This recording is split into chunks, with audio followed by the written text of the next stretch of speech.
Mi chiamo Barbara Rizzato, sono dottore commercialista a Padova e sono consulente fiscale degli iscritti all'Ordine del Veneto dal 2004.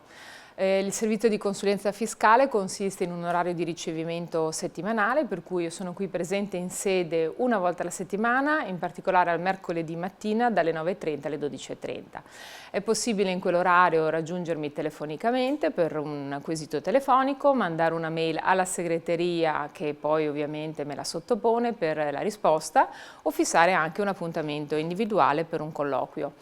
Ovviamente quando sono qui in sede le telefonate sono numerose, è facile trovare la linea occupata e quindi consiglio solitamente di chiedere un contatto durante la settimana, quindi anche semplicemente inoltrando una mail alla segreteria e segnalando che c'è l'esigenza di parlare con me in modo che quando sono in sede poi vi richiamo.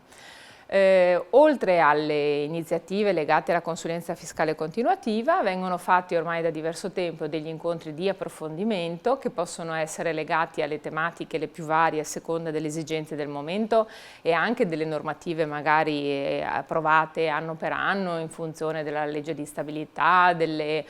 manovre correttive e via dicendo, su temi che possono interessare la libera professione. Oltre a questo, sempre in modo continuativo e in realtà con buon successo, vengono fatti mensilmente degli incontri di gruppo per l'avvio all'attività professionale, quindi ogni mese a calendario c'è un pomeriggio dedicato a tutti i temi che possono interessare chi inizia la libera professione, quindi si affronta una panoramica complessiva di quelle che possono essere le tematiche di interesse per chi decide di aprire una partita IVA e iniziare l'attività libero professionale. Si spazia in quel contesto dalla materia fiscale a quella previdenziale, si parla però anche di privacy, di autorizzazioni sanitarie, di assicurazione professionale e un po' di tutte quelle cose che possono interessare effettivamente chi per la prima volta si affaccia al mondo professionale. Suggerisco chi dovesse avere anche solo l'idea di aprire una partita IVA di partecipare a quegli incontri piuttosto che di